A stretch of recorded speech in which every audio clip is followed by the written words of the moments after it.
जी नाजरीन, तो फाइनली हो चुका है घर में गहमा गहमी का समा, क्योंकि हमारी शिप्रा बाजी घर आ चुकी हैं खैर से और फिर से वही हंटर वाली लाइफ गुजार रही हैं। यानी कि बिल्कुल भी सुधार नहीं आया, जिसकी वजह से उसकी माँ बहुत परेशान है और कहती है, शिप्रा तुम नहीं जानती कि तुम्हारी वजह से हमें कितनी जिल्लत उठानी पड़ी है, लेकिन तुम्हें अभी भी किसी बात की कोई परवाह नहीं है। अभी भी मैं तुम्हें कहती हूँ, अपने इन तरीकों को बदल डालो। अगर तुमने ये अपने तरीके ना बदले तो यकीन मानो कि ज़िंदगी बहुत मुश्किल हो जाएगी, और मैं नहीं चाहती हूँ कि तुम्हारी वजह से तुम्हारी बहन सुकैना की ज़िंदगी तबाह हो जाए। जिसको सुनकर फजल बख्श कहता है कि मुझे समझ नहीं आ रही शिब्रा की मामा कि आप इस तरह की बातें क्यों सोचती हैं। आपको ऐसी बातें नहीं करनी चाहिए, शिब्रा का साथ देना चाहिए। शिब्रा कुछ गलत नहीं कर रही है। जिसको सुनकर उसकी माँ कहती है कि तुम नहीं जानते फजल बख्श, ये दुनिया हम जैसे लोगों के लिए बहुत मुश्किल हो जाती है। हमें यहाँ पे ज़िंदगी गुजारने के लिए कुछ तौर तरीके, कुछ असूलों की ज़रूरत होती है।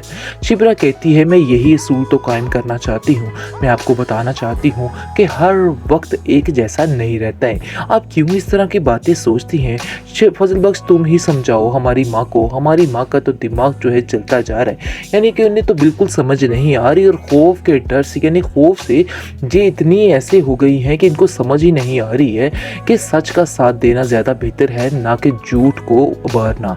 आगे से आप देखेंगे कि फजल बख्श भी काफ़ी परेशान है, क्योंकि अब वो मोल लेने वाला है दुश्मनी अपने बाप से, शिब्रा की वजह से। क्योंकि कहीं ना कहीं दाऊद को पता तो चल चुका है कि कोई ना कोई गड़बड़ तो ज़रूर है, जिसकी वजह से शमीर उस फैमिली के पीछे हाथ धो के पड़ चुका है और उसके ऊपर आंच भी नहीं आने दे रहा। बहुत कोशिशें कर ली सबने, लेकिन फिर भी कोई भी क्या कहते काम नहीं हो रहा है, कोई भी काम नहीं बन रहा। आखिरकार दाऊद को नीचा दिखाना पड़ रहा है। ये उसके लिए सबसे बड़ी हार है, और ये हार वो बर्दाश्त नहीं कर पा रहा है। जिस पर उसकी बेगम कहती है कि आखिर ये शिब्रा है कौन, क्यों ये लोग इसको इतना सर पे चढ़ा कर रख रहे हैं और आप भी उसके आगे खामोश हो जाते हैं। आपको ऐसा नहीं करना चाहिए। आपका बेटा भी उसके सामने अपनी ज़ुबान ही नहीं खोलता है। जिसको सुनकर आप देखेंगे कि दाऊद कहता है कि मुझे ऐसा लगता है कि जैसे वो इंसान उससे प्यार करता है, जिसकी वजह से वो ये सब कुछ कर रहा है। सुकैना घर में बहुत ज़्यादा उदास बैठी होती है और कहती है कि पता नहीं मेरी रुखसती कब होने वाली है, क्योंकि मुझे तो टेंशनें मज़ीद बढ़ा चुकी हैं।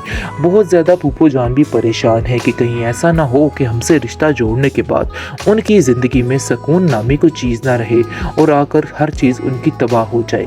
इस बात ने उसे खौफ में डाल दिया हुआ है, क्योंकि ज़ुहैब ने और उसकी माँ ने कई दफ़ा उसको फ़ोन किया है और कहा है कि अपनी बहन शिब्रा से बोलो कि तुम्हें ये तमाशे छोड़ने होंगे, वरना ज़िंदगी तुम्हारी भी मुश्किल हो सकती है और हमारी भी ज़िंदगी मुश्किल हो सकती है और हमारे रिश्ते पर भी फ़र्क पड़ सकता है।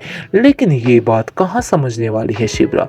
शिब्रा उन्हें कहती है कि अगर आपको मंजूर है शादी करना तो कर लीजिए, वरना रहने दीजिए, क्योंकि हम भी कोई गिरे पड़े लोग नहीं हैं। शिब्रा के लिए, सुकैना के लिए और बड़े रिश्ते। लेकिन कहाँ ये बात सुकैना भी जानती है। वो ज़ुहैब से बेहद प्यार करती है और कभी भी उसके साथ ऐसा नहीं कर सकती है और ना ही कभी ज़ुहैब को छोड़ सकती है। ये बात तो तय है कि वो रुखसत होगी तो सिर्फ़ और सिर्फ उसी के घर ही रुखसत होगी, और इस चीज़ का वादा कर दिया है शमीर ने और कहा है तुम परेशान मत हो, दाऊद आ जाए या वऊद आ जाए, कोई भी आ जाए, तुम्हारे रास्ते में कोई भी रुकावट नहीं बन सकता। तुम बिल्कुल बेफिक्र हो जाओ, सब कुछ ठीक हो जाएगा। देख लेना चंद ही दिनों में तुम्हारी रुखसती भी हो जाएगी। तुम्हें टेंशन लेने की कोई भी ज़रूरत नहीं है। जी नाजरीन, तो फाइनली हो चुका है घर में गहमा गहमी का समा, क्योंकि हमारी शिप्रा बाजी घर आ चुकी हैं खैर से और फिर से वही हंटर वाली लाइफ गुजार रही हैं। यानी कि बिल्कुल भी सुधार नहीं आया, जिसकी वजह से उसकी माँ बहुत परेशान है और कहती है, शिप्रा तुम नहीं जानती कि तुम्हारी वजह से हमें कितनी जिल्लत उठानी पड़ी है, लेकिन तुम्हें अभी भी किसी बात की कोई परवाह नहीं है। अभी भी मैं तुम्हें कहती हूँ, अपने इन तरीकों को बदल डालो। अगर तुमने ये अपने तरीके ना बदले तो यकीन मानो कि ज़िंदगी बहुत मुश्किल हो जाएगी, और मैं नहीं चाहती हूँ कि तुम्हारी वजह से तुम्हारी बहन सुकैना की ज़िंदगी तबाह हो जाए। जिसको सुनकर फजल बख्श कहता है कि मुझे समझ नहीं आ रही शिब्रा की मामा कि आप इस तरह की बातें क्यों सोचती हैं। आपको ऐसी बातें नहीं करनी चाहिए, शिब्रा का साथ देना चाहिए। शिब्रा कुछ गलत नहीं कर रही है। जिसको सुनकर उसकी माँ कहती है कि तुम नहीं जानते फजल बख्श, ये दुनिया हम जैसे लोगों के लिए बहुत मुश्किल हो जाती है। हमें यहाँ पे ज़िंदगी गुजारने के लिए कुछ तौर तरीके, कुछ असूलों की ज़रूरत होती है। शिप्रा कहती है मैं यही असूल तो कायम करना चाहती हूँ। मैं आपको बताना चाहती हूँ कि हर वक्त एक जैसा नहीं रहता है। आप क्यों इस तरह की बातें सोचती हैं? फजल बख्श तुम ही समझाओ हमारी माँ को। हमारी माँ का तो दिमाग जो है चलता जा रहा है, यानी कि उन्हें तो बिल्कुल समझ नहीं आ रही, और खौफ के डर से, यानी खौफ से ये इतनी ऐसे हो गई हैं कि इनको समझ ही नहीं आ रही है कि सच का साथ देना ज़्यादा बेहतर है ना कि झूठ को उभारना। आगे से आप देखेंगे कि फजल बख्श भी काफ़ी परेशान है, क्योंकि अब वो मोल लेने वाला है दुश्मनी अपने बाप से, शिब्रा की वजह से। क्योंकि कहीं ना कहीं दाऊद को पता तो चल चुका है कि कोई ना कोई गड़बड़ तो ज़रूर है, जिसकी वजह से शमीर उस फैमिली के पीछे हाथ धो के पड़ चुका है और उसके ऊपर आँच भी नहीं आने दे रहा। बहुत कोशिशें कर ली सबने, लेकिन फिर भी कोई भी क्या कहते काम नहीं हो रहा है, कोई भी काम नहीं बन रहा। आखिरकार दाऊद को नीचा दिखाना पड़ रहा है। ये उसके लिए सबसे बड़ी हार है, और ये हार वो बर्दाश्त नहीं कर पा रहा है। जिस पर उसकी बेगम कहती है कि आखिर ये शिब्रा है कौन, क्यों ये लोग इसको इतना सर पे चढ़ा कर रख रहे हैं और आप भी उसके आगे खामोश हो जाते हैं। आपको ऐसा नहीं करना चाहिए। आपका बेटा भी उसके सामने अपनी ज़ुबान ही नहीं खोलता है। जिसको सुनकर आप देखेंगे कि दाऊद कहता है कि मुझे ऐसा लगता है कि जैसे वो इंसान उससे प्यार करता है, जिसकी वजह से वो ये सब कुछ कर रहा है।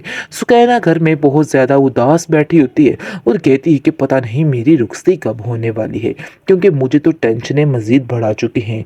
बहुत ज़्यादा फूफो जान भी परेशान है कि कहीं ऐसा ना हो कि हमसे रिश्ता जोड़ने के बाद उनकी ज़िंदगी में सुकून नामी कोई चीज़ ना रहे और आकर हर चीज़ उनकी तबाह हो जाए। इस बात ने उसे खौफ में डाल दिया हुआ है, क्योंकि ज़ुहैब ने और उसकी माँ ने कई दफ़ा उसको फ़ोन किया है और कहा है कि अपनी बहन शिब्रा से बोलो कि तुम्हें ये तमाशे छोड़ने होंगे, वरना ज़िंदगी तुम्हारी भी मुश्किल हो सकती है और हमारी भी ज़िंदगी मुश्किल हो सकती है और हमारे रिश्ते पर भी फ़र्क पड़ सकता है। लेकिन ये बात कहाँ समझने वाली है शिब्रा। शिब्रा उन्हें कहती है कि अगर आपको मंजूर है शादी करना तो कर लीजिए, वरना रहने दीजिए, क्योंकि हम भी कोई गिरे पड़े लोग नहीं हैं। शिब्रा के लिए, सुकैना के लिए और बड़े रिश्ते। लेकिन कहाँ ये बात सुकैना भी जानती है। वो ज़ुहैब से बेहद प्यार करती है और कभी भी उसके साथ ऐसा नहीं कर सकती है और ना ही कभी ज़ुहैब को छोड़ सकती है। ये बात तो तय है कि वो रुखसत होगी तो सिर्फ़ और सिर्फ़ उसी के घर ही रुखसत होगी, और इस चीज़ का वादा कर दिया है शामिर ने और कहा है तुम परेशान मत हो। दाऊद आ जाए या वऊद आ जाए, कोई भी आ जाए, तुम्हारे रास्ते में कोई भी रुकावट नहीं बन सकता। तुम बिल्कुल बेफ़िक्र हो जाओ, सब कुछ ठीक हो जाएगा। देख लेना चंद ही दिनों में तुम्हारी रुखसती भी हो जाएगी। तुम्हें टेंशन लेने की कोई भी ज़रूरत नहीं है।